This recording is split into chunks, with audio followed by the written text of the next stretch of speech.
Hey, Damon here for Automotive Superstore, and today I'm going to show you how to install a 6.5-inch component set into the front of your car. But first, here's the top 5 things you need to know. Tip number 1, make sure that it's actually going to be an upgrade. In the Audi that I've got here, the front actually already had nice big 30mm dome tweeters in the dashboard and 8-inch mid-base drivers in the doors. And that means for me to get a reasonable improvement, I had to spend a bit more money. So I spent over $400 and got a nice set of Morel Maximo Ultras. You may need to do the same, so make sure you check what quality speakers you've got to start with before you buy.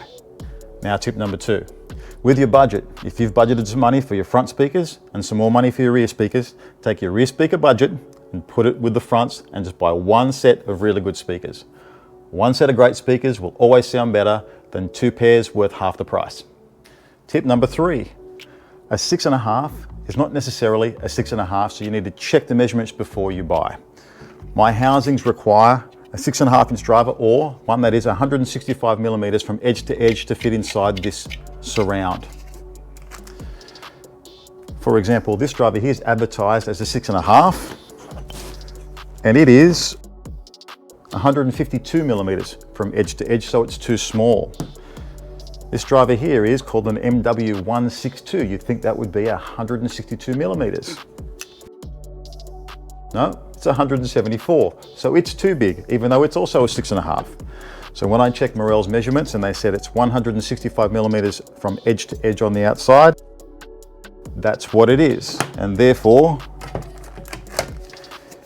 it fits perfectly inside this housing. So make sure when you're shopping, you're checking the diameter the housing accepts and the actual outer diameter of the driver you're looking at. Tip number 4, think about your wiring and where you're going to place your crossovers. The crossovers are the little boxes that split the frequencies up so that the low frequencies go to the mid-range and the high frequencies go to the tweeters. In the Morel kit, it's got a nice small crossover. If the tweeter and the mid-range are both in the door and the crossover is small like this one, placing the crossover in the door is a piece of cake. However, some component sets have very large crossovers like this one that may not fit in the door trim. Also, some cars have the tweeter in the A-pillar or in the dashboard, and you have to think about that before you put your crossover somewhere to work out how you're going to access and get your wiring run. And tip number 5, don't forget sound deadening. Now don't get me wrong, if you've got a very low budget, $200 or $300, don't throw an extra $100 at sound deadening. Just put that into your speaker budget for now. If you've got a good budget, consider spending a bit of money adding some sound deadening to the doors. You'll want some for the outer door skin, to fill up some holes for the inner door skin, and to potentially put on the inside of the door trims to stop the resonances. So this is what I've purchased for this project. I've got a set of Morel Maximo Ultra 602 6.5-inch components. I've got some AirPro APS 236 speaker mounting rings for my Audi. I've got the Stinger Expert Roadkill door kit. I've got a set of their fast rings, RK FR6.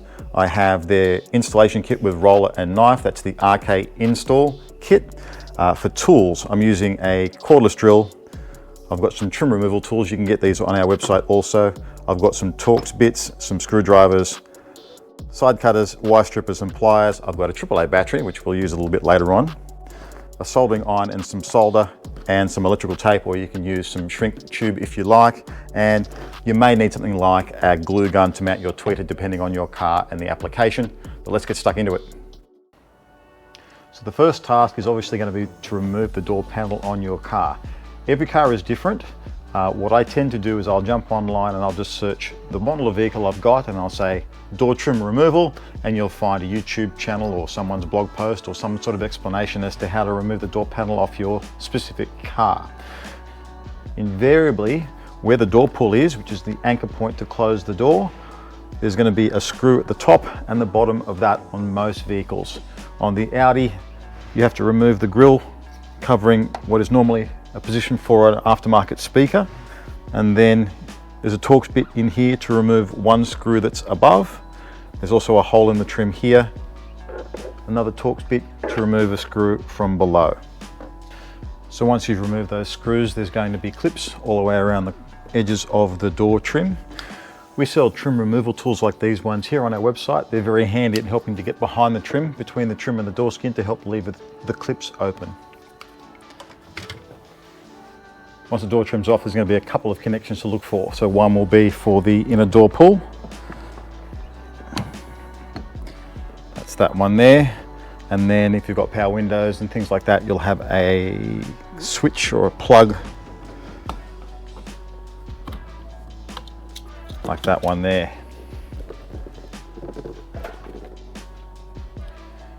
So here's the factory 8-inch mid-base driver in the door, and you can see there's a hole here for an additional mid-range driver in, say, an optional Bose system this car could have come with. It has a connection for the speaker to come apart here, and 1, 2, 3, 4 screws to undo.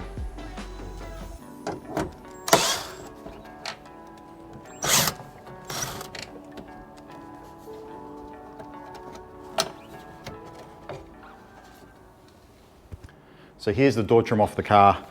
This is the felt panel that is factory fitted. That's just to cut down on general road noise coming into the car. It's a form of sound deadening, if you will.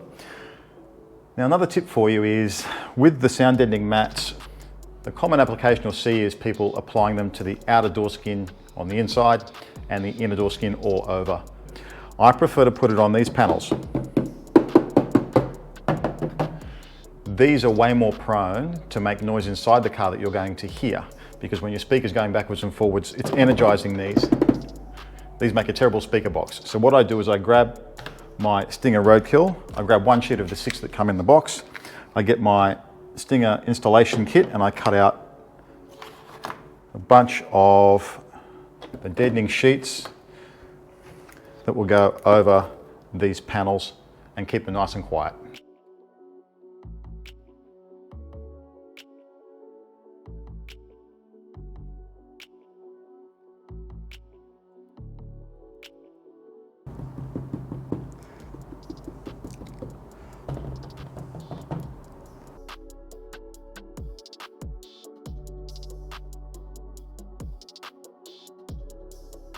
Now you can go crazy and add deadening sheets to the entire outer door skin on the inside and this entire door skin here to your car to your heart's content. In my particular instance, because this is a track car, I'm going to be pulling weight out of it. I don't want to add any weight that I don't really need to have. So I'm just going to do one panel, a sheet that's going to go right here, cover this hole and just get rid of that resonance there. First of all, just some Mother's Speed All-Purpose Cleaner, and give it a wipe down so it's a nice clean surface to adhere to.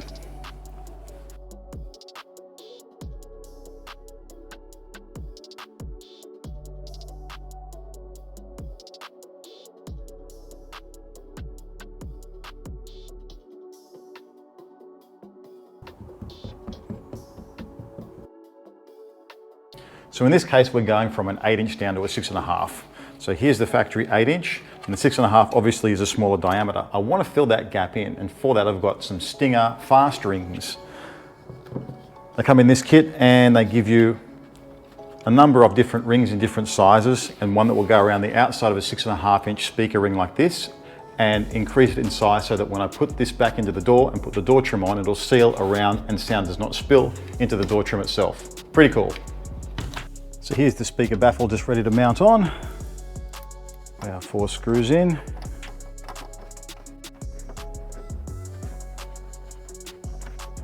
As usually the speaker connects here via the plug, the factory unit.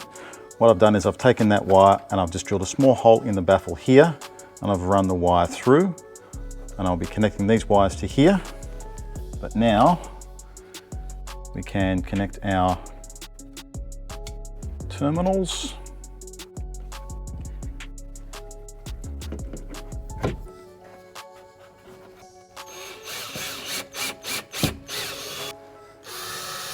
See where my finger is? That's stopping the drill bit going through the rubber surround on the speaker. Ask me how I know that can happen.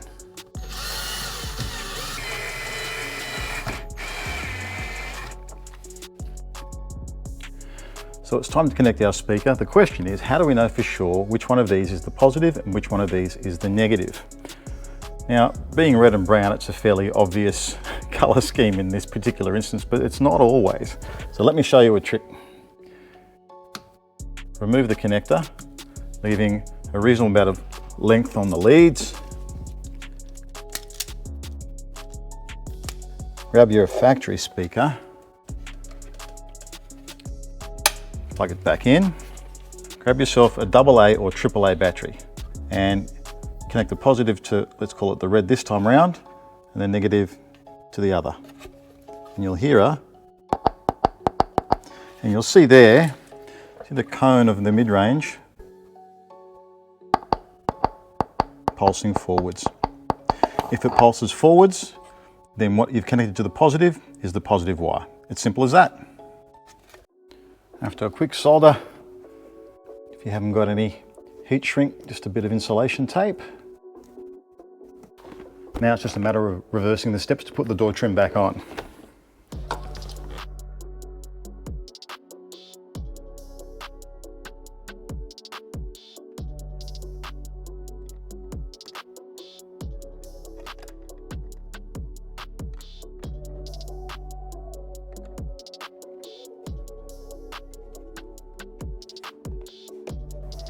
So tweeters and mounting. Usual OEM locations are somewhere high in the door, in this area here where the sail panel is, in the base of the A-pillar or on top of the dashboard. It's a pretty good idea before you even go out and buy a pair of new component speakers to pull your factory tweeter out and have a look at the size of it, the diameter of it, and how large the grill aperture is to make sure that the tweeter that you choose is going to fit in the location physically, and the grill isn't smaller than the tweeter you've chosen, and that's going to strangle the sound that's coming out of it. And as far as physically mounting the tweeters themselves, all of the kits should come with some sort of mounting facility for the tweeter. However, some don't. You can use good old hot glue to hold the tweeter in place because they're not that heavy. And I have been known to use a small strip of sound deadening material to hold the tweeter in place in the odd installation here and there. In the TT, factory tweeters are underneath this grill panel on the top of the dashboard on either end. So the simplest solution for the tweeter installation here is to slot it into the factory location, wire it to the normal speaker wires, put the factory grill back on and be done. However, I don't like the reflection off the glass, so I'm going to use the Morel tweeter cups. So this is the grill for the tweeter, and this is the mounting cup as an option that comes with the Morel tweeter system, which is one of the reasons I really like these kits. This angles the tweeter at about 40 degrees, and I'm going to drill a couple of holes here and here. I'm going to mount the tweeter on the surface of the grill like this, and that way, instead of having the tweeter firing straight up at the glass and having a lot of reflections, this way the tweeter is more aimed towards my listening position, and I'll have less of that reflection and more direct sound. So let's have a chat about mounting crossovers and where they should go. If you've got a traditional setup where the tweeter and the mid-range is in the door, most likely location for the crossover, if it's small enough, is behind the door trim somewhere.